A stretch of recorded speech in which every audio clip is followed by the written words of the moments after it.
Welcome back to The Life of a Fit Pro. I am your Fit Pro host, Andrea Anderson, certified fitness professional since 2009. 2009. All right, buckle up. This is going to be a big one. For the 17 years, I've been a fitness instructor. 17 years. For the first time in 17 years, ACSM has dropped new recommendations when it comes to strength. This is huge. This is huge. And it happened a little while ago, and I've been slowly processing it because if you're not watching this, let me describe what I'm doing. I'm turning the camera to show you this collection of books I have behind me that I had to read when I became a fitness instructor for the first time. And the crazy thing is, I know now, dinosaur, 1900s. I know now that all of that information is digital and it's easier to update. So what exists in those books, the personal training manual, fitness theory and practice, essentials of exercise for all fitness professionals, a lot of it has now been debunked, which is insane. All right. Like I said, friends, buckle up. So first, some background, some context. So ACSM is the American College of Sports Medicine, right? Okay. They are, since 1954, they are the largest sports medicine and exercise organization in the world. They are for lack of better terms, the Bible. The Bible when it comes to fitness. So this is when I did my training and my learning for becoming certified, these are the people this is the organization, the researchers, the scientists who set the standard and set the tone for what we were learning and how we were learning it. Oh, I just had a thought. I really would love So right now I do continuing education to continue my credits, but I'm so curious how quickly the courses and all the things for becoming a group fitness instructor and a personal trainer will change. I feel like I might buy it just to see what it is. Like the learning, the training manual, just to see how it changed and just to go, whoa, whoa, whoa, whoa, every 5 minutes. It would be amazing. Anyway, so American College of Sports Medicine, ACSM, they set the standard for everything. So it's fitness, clinical specialties, exercise science, all of the things, right? So they are the people that we turn to and we're like, what's the reason for this is it. This is it. And I'll tell you, I am increasingly interested in the science behind. So like low key, I'm a student of history. Okay. And that's why parts of this really intrigue me, and tune in to the Tuesday tea this week because my history, like, it's going to go off. She's going to pop off and you're going to see her. I studied history. I did not take a lot of science or math in my undergraduate experience, but now in my master's, I am focusing on education when it comes to health and wellness. So I'm diving into scientific research more than I ever have before. And it's been a little bit of a learning curve.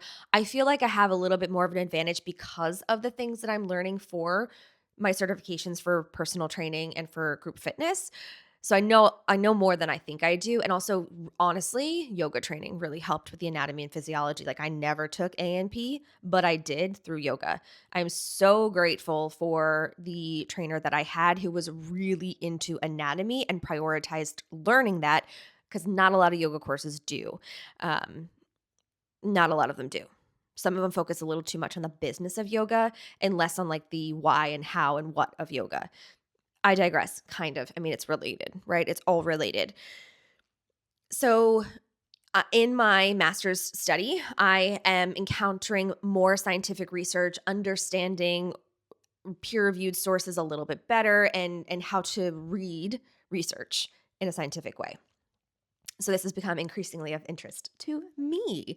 Okay, we're going to dive into the history and a little bit more of the tea behind why there haven't been many clinical studies done on women. Ooh, get ready for that conversation because I'm ready to go off. But okay, without further ado, for the first time in 17 years, I present the updated American College of Sports Medicine recommendations when it comes to strength. So this is my interpretation of it. I'm not reading it for verbatim. I will, in my notes, I will publish the link to the direct site and you can read it. But this is through the lens of a fitness professional of 17 years and somebody who probably has more experience with female bodies than most of the researchers at ACSM. I'm going to drop it. I'm going to say it, but that's for the tea. All right, so here are my takeaways from their new recommendations posted in 2026. Again, first time in 17 years, which is wild. I cannot even emphasize how big of a deal this is. This is such a big deal. Big deal. It's like, it would be like, okay, let me bring it to pop culture. Like if this is not a big deal for you, it's like Hillary Duff dropping Come Clean, her version. Right? It's like Laguna Beach coming back together for a reunion. It's like I don't know. That's what I got. That's what I got. And of course, everything's millennial coded because that's who I am. Here are my takeaways, and I wrote them down so I would not forget anything. Higher muscle strength significantly increases longevity, particularly in the legs. Thick thighs save lives. Boom. Finally, they said it out loud. Higher muscle strength significantly increases longevity, particularly in the legs. Yep. Greater grip strength is linked to a 33% lower risk of depression and better mental health. Grip strength all the way. You know that means we got more farmers carries coming in our classes. I have added that to my own, and I did that before they even dropped the recommendation, so I feel like I'm a little ahead of the game. This is a big one. Prioritizing power over increasing weight. What does that mean? Let's unpack that. It means holding weights, you can move them a little faster because they're noticing that power in moving with a weight is more important than the size of that weight. So all of those cute little memes and all of those little jokes about, oh, well, women's fitness only goes up to 25 pounds. Yeah, but do you see what we do with the weights? Do you see what we do with them? Validated. They also say strength should be in addition to aerobic activity. They're not saying one is better than the other. They are better together. Again, there's so much contention in the fitness professional world over strength or aerobics, strength or cardio. There are so many strength coaches who are just super anti-cardio. And look, one size does not fit all for fitness. We can all be a little bit correct. But the specific recommendation of ACSM is now saying, do it together. Do a little bit of both. Particularly, 2 days a week for strength is a great way to go. If you are doing strength, and it could be hypertrophy, so working to increase your muscle mass, it could be power, or it could be, I don't know, just body weight. It could be body weight, calisthenic. Any of those things, at least 2 days a week, and you can combine that in some capacity with cardio. So maybe 2 days a week strength, 2 days a week cardio. The recommended guidelines from the World Health Organization are 150 minutes of activity a week, which is roughly like 30 minutes a day for 5 days, spaced over time. There you go. And also, more than 50% of people are not getting that. So we're going to change that together. Oh, this is a big one. Our muscle men are going to have to take a deep breath for this one. There's no more mandatory guideline or specific rule book for lifting to failure. Meaning, so when I learned strength training, you figured out what your one max rep was. So you would load it up. So this was when I was like 23. Okay. So this has been a minute. I would load a squat rack to like 220 because I was pretty sure I could only do one rep of that. And I could at the time. 220 pounds, one rep. So then I would do a percentage from that. So I would try to lift within, honestly, I was doing it right. I was lifting within 30 to 40% of that rep of 220 pounds. And that was building my strength over time and building my power. And they usually recommended like 70 to 80%. You would get up to that, but I would do 30 to 40%, which is now they're saying that that's right. So history majors over science majors. Let's go. I'm just kidding. Everybody wins. But you don't have to get to the point in your workout that you are lifting until you can't lift anymore. That's no longer the only sign or the best sign of you're getting stronger, you're getting better. So that's cool. That's just different. Oh, this is good. We've been saying this for years at Fit with Andra, but this is how they scientifically say it. The best program is one that is sustained. Science for do what works for you. If you're loving it and it's making you feel good, it's improving your mental health, improving your emotional health, you feel strong, you feel like you have focus, mobility, balance, flexibility, keep doing it.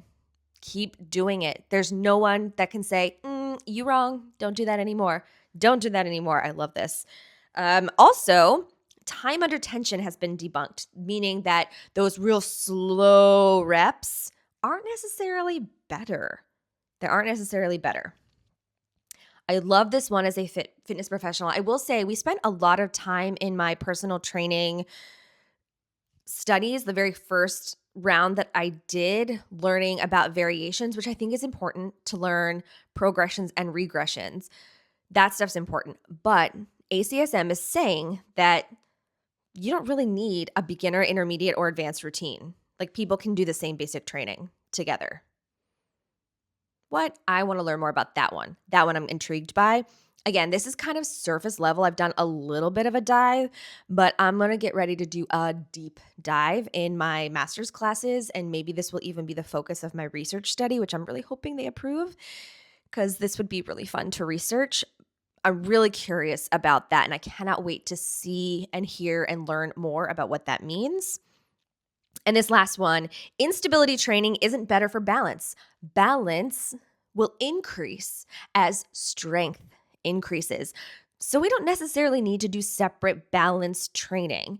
Now, I'm curious how physios and physical therapists and occupational therapists will review that and read that and see, because maybe the focus on balance isn't important. It should be the focus on strength that will lead to better balance. And honestly, I feel like I see that in you, in our clients, in our classes. So what is Fit with Andra doing to adapt to this? The good news is we've been doing things right. I mean, if you would look at, I did a boot camp series like 10 years ago. If you would look at that versus this, we have grown. We have grown because I learn from you how your body adapts, how your body moves, how your strength shows up. I'm learning in real time with you. I have this basis of knowledge and this ACSM guidelines and all my certifications and continuing education to fall back on. But my biggest teacher is you, is my clients. Watching you do it, learning with you, growing with you, seeing how you adapt, all the variations. That's how I've learned and that's how I've built better. So I feel really good about where we are right now when it comes to our strength classes, our boot camp, all of the things. I feel really good. This is super exciting. But here are some things that I want to make sure we continue to do and maybe add into the routine. Like we do, we're going to keep prioritizing the 5 fundamental movements of squat, lunge, hinge, push, and pull. That won't change. That has not been debunked. That has been shown to increase overall. Having those 5 elements in your class included with the 3 planes of movement is just makes you stronger, better overall. We're going to continue to prioritize power. So that means I will still give you a heavier weight if you're slinging it around, but maybe not all the time. Interesting. We are going to definitely go hard on the grip strength, right? So you might have noticed in classes, we have already increased that, the grip strength thing. You'll notice when I give cues or whenever I give demos, I'll say, here for strength, down here for grip. Or we'll work on the suitcase squats versus the squats with the weights on the shoulder. to increase the grip strength. We're totally going to keep doing that. We're going to continue to prioritize mobility and all the lymphatic things we've been doing because I'm seeing a good difference in you. The cool thing is, and this is not something that we're going to change, but part of the ACSM recommendations were that accessibility was a huge piece of strength, meaning you don't need to have a gym membership. You don't have to go to a gym. You don't have to have all the best equipment. You just need to get started and be consistent with it. So that makes me feel really good. Sometimes I struggle with, do I have enough? Are my tools good enough? Should I get more? What should I be doing? And we have enough. Now, will I continue to get, like, we just got a sandbag for lunges and I got a little bit heavier dumbbell weights. I'll still continue to do little things like that, but I feel really good about what we have and where we are. I'm going to play around with the addition of a low rep, high weight set in classes. So be on the lookout for that. We're going to do our slow reps for burn and focus only. That's not going to be a highlight, the slow reps. The burn, we're doing it only for the burn and for the focus and for the fun because we know we all enjoy that. And you may have already noticed this in classes, but we'll continue to increase emphasis on the quads and the calves because strength in quads is tied to overall physical capacity, and the calves will help to build stability in the ankles and the feet and help with things like fall prevention, which we all need as we are aging. So continue to expect an emphasis on those things. You may have noticed we've moved away from just glutes and we're all up in the quads, we're all up in the calves, and I'm noticing that when we have included those elements, all of your form gets better. So there's something there. There's something there, which is really cool. So that's what's up. This is again, I cannot emphasize how exciting this is to get some new recommendations. The fact that more women have been part of this study is so exciting. We're going to dive a little bit more into that in our Tuesday tea because women have not always been included and they're still not as included. And that's a problem, right? Because women now make up for the majority of people going to gyms. Women are diving more into workouts. Women are doing more than we ever have been allowed to do in the past. And that needs to be part of these clinical studies. That needs to be part of research. That needs to be a priority. So there's that. But we'll dive into that with our Tuesday tea. Thank you so much for joining me for this week's episode of The Life of a Fit Pro. And I cannot wait to share more with you. And I cannot wait to continue to share what I'm learning in classes with you so that you get to benefit from all of this new knowledge as well. Yeah. Bye.